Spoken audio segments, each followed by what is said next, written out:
Je m'appelle Magali Bouteloup, je suis artiste plasticienne. Le projet des rêves est né à la fin du premier confinement, dans un moment où le lien entre les personnes a été réduit. C'est un projet qui a été réalisé dans le quartier de la Turfaudière avec la médiatrice culturelle du quartier, Marilyn Poux.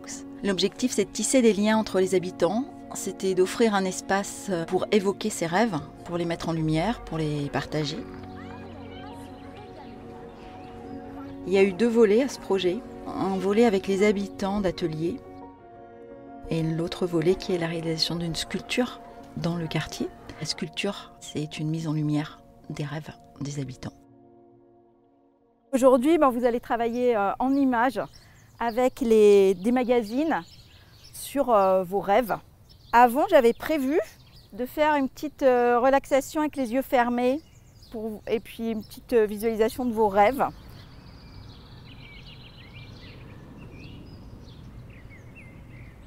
Je vous propose de visualiser un escalier arc-en-ciel avec 7 marches. Sur ce palier, en face de vous, il y a une porte. Et vous allez ouvrir cette porte. Et il y a une boîte qui est là pour vous. Vous allez pouvoir l'ouvrir. Donc je vous laisse chacun découvrir ce qu'il y a dans cette boîte mystère. Et le fait de manipuler des images, des couleurs, il est ressorti beaucoup de couleurs, beaucoup d'envie de musique, de paysage, de nature. Une fois qu'on commence à manipuler les matériaux, les images se créent. Le résultat esthétique n'est pas le but premier, mais de passer un temps ensemble, d'exprimer quelque chose. Et là, c'était l'expression de leurs rêves, de ce qui les habite, en collectant des images dans les magazines. En toute simplicité, en fait, ça réveillait les besoins élémentaires de chacun.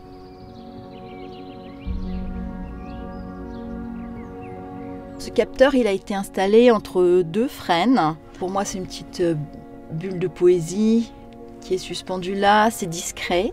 Si on lève les yeux, on voit cette forme ronde, un tissage en étoile, inspiré des capteurs de rêve amérindiens, où c'est vraiment une géométrie très très complexe qui s'articule naturellement. Il y a une continuité aussi en faisant ce type de travail. Il ne faut pas perdre le fil et continuer à tisser jusqu'au centre. Et dans ce centre-là, il y a une perle de verre taillé qui permet de réfracter la lumière. Puis il y a une part magique en fait. Quand le collecteur de rêves, il tourne et que la lumière arrive dedans, eh bien, il y a une multitude de couleurs. Comme un arc-en-ciel, il y a une réfraction de la lumière. Et c'est un peu l'idée de remettre de la couleur, de rallumer des petites perles à l'intérieur de soi, et mettre de la lumière sur ses rêves.